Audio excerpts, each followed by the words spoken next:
မင်္ဂလာပါရှင်ကျမကတော့နန္ဒစေနာဖောင်ဒေးရှင်းကဒေါက်တာအေးမွန်ခံမဲ့ဖြစ်ပါတယ်ဒီနေ့မှာတော့နည်းနည်းအသိနည်းတဲ့သက်ခြေကင်ဆာအကြောင်းကိုပြောပြပေးချင်ပါတယ်အသက်ကင်ဆာလို့ပြောလိုက်လို့ရှိရင်တော့လူတော်တော်များများသိကြပါမယ်သက်ခြေကင်ဆာဆိုရင်တော့သိမသိကြတာများပါတယ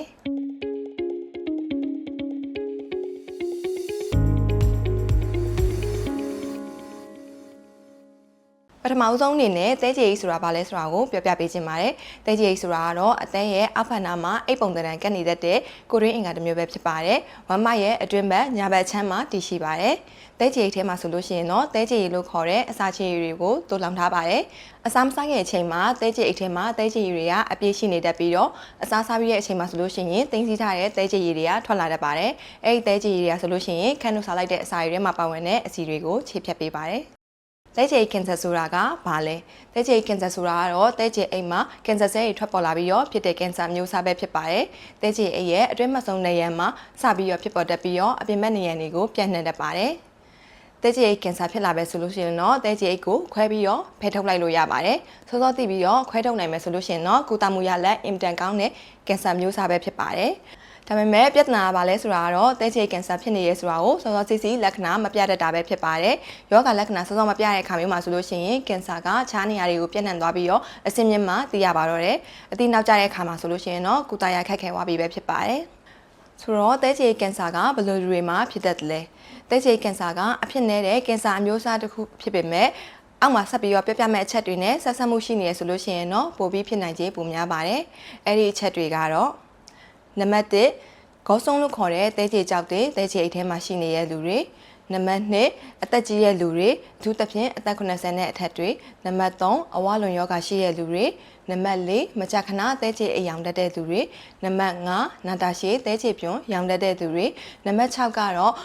့ပေါ်လစ်လို့ခေါ်တဲ့အသက်ပိုးလေးတွေသဲကြေးအိမ်မှာရှိတဲ့သူတွေပဲဖြစ်ပါတယ်။အဲ့လိုတွေမှာဆိုလို့ရှိရင်တော့သဲကြေးကင်ဆာဖြစ်နိုင်ခြေပိုများတတ်ပါတယ်။အဲ့ညမှာတခုပြောချင်တာကတော့ပေါ်လစ်လေးတွေကိုဘယ်လိုအခြေအနေမျိုးမှာတွေ့ရလဲဆိုလို့ရှိရင်တော့ခန်းတို့medical check up လုပ်လို့ ultrasound ရိုက်တဲ့အခါမျိုးမှာဆိုလို့ရှိရင် incidental finding အနေနဲ့တွေ့ရတတ်ပါတယ်။ဒီနေရာမှာတခုပြောပြချင်တာကတော့သဲကြေးကြောင့်နဲ့သဲကြေးကင်ဆာကဆက်ဆက်နေတယ်ဆိုတာပဲဖြစ်ပါတယ်။သဲကြေးကြောင့်ရှိတိုင်းသဲကြေးကင်ဆာဖြစ်မယ်လို့ပြောလို့မရပါပဲလေ။သဲကြေးကြောင့်ရှိရဆိုလို့ရှိရင်တော့သဲကြေးကင်ဆာဖြစ်နိုင်ခြေက9ဆလောက်ထိမြင့်တက်သွားတတ်ပါတယ်။သဲကြေးကင်ဆာရဲ့လက္ခဏာတွေကတော့ဘိုက်အောင်တက်ပါတယ်အထူးသဖြင့်သဲကြေးရှိရဲ့ဝမ်းမိုက်ရဲ့ညာဘက်အချမ်းမှာအောင်တက်ပါတယ်မလောက်ချင်မကင်ခြင်းနဲ့နှုံးနေတတ်ပါတယ်ကင်ဆာကျိတ်ကသဲကြေးပြုံကိုပြီးတဲ့အခါမျိုးမှာဆိုလို့ရှိရင်အသားနဲ့မျက်လုံးတွေဝါတာမျိုးအသားရတာမျိုးစီးရောင်ရင်နာဝမ်းရောင်ဖြော့တာနဲ့ချမ်းတုံပြီးဖြားတာမျိုးတွေဖြစ်တတ်ပါတယ်အခြားသောကင်ဆာရောဂါတွေမှာလိုပဲအစားအသောက်ပြတ်တာအလိုလိုနေပိန်လာတာရေပြင်းဆွဲတာစတာမျိုးတွေလည်းဖြစ်တတ်ပါတယ်။ကျွမ်းကျင်တဲ့ဆရာဝန်တွေနဲ့စမ်းသပ်စစ်ဆေးကြည့်တဲ့အခါမျိုးမှာဆိုလို့ရှိရင်တော့ဝမ်းပိုင်းရဲ့ညာဘက်အချမ်းမှာအလုံးလိုမျိုးဆမ်းမိတတ်တာမျိုးလည်းတွေ့ရတတ်ပါတယ်။ဒီလက္ခဏာတွေရှိတိုင်းသဲကြေးကင်ဆာဖြစ်မယ်လို့တော့ပြောလို့မရပါဘူးတခြားသောယောဂါတွေမှာလည်းဒီလိုလက္ခဏာတွေကပြနိုင်တဲ့အတွက်ကြောင့်မလို့လက္ခဏာပြပြီးဆိုတာနဲ့ကျွမ်းကျင်တဲ့ဆရာဝန်တွေနဲ့တည်တည်ချာချာစမ်းသပ်စစ်ဆေးကြည့်ဖို့လိုအပ်ပါတယ်တခုလေးသတိထားမှာတော့သဲကြေးကင်ဆာကယောဂါနှုစဉ်အခါမှာလက္ခဏာမပြတတ်ဘူးဆိုတာလေးကိုသတိထားကြဖို့လိုအပ်ပါတယ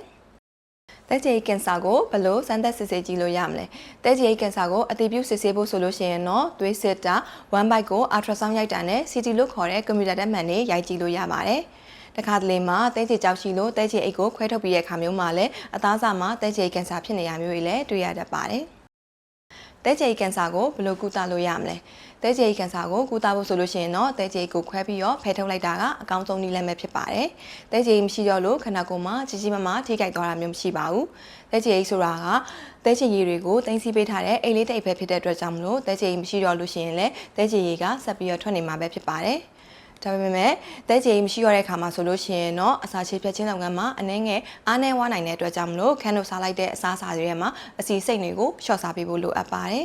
်ကင်ဆာအဆင့်မြင့်လို့ခွဲစိတ်လို့မရတဲ့အခါမျိုးတွေမှာဆိုလို့ရှိရင်လည်းဓာတ်ရောင်ခြည်ပြတာမျိုးခီမိုဆေးသွင်းတာမျိုးခီမိုဆေးတောက်တာမျိုးနဲ့ကင်ဆာကိုပုံမပြတ်အောင်နဲ့ယောဂလက္ခဏာတွေပုံမဆိုးအောင်လို့ထိန်းမိထားလို့ရပါတယ်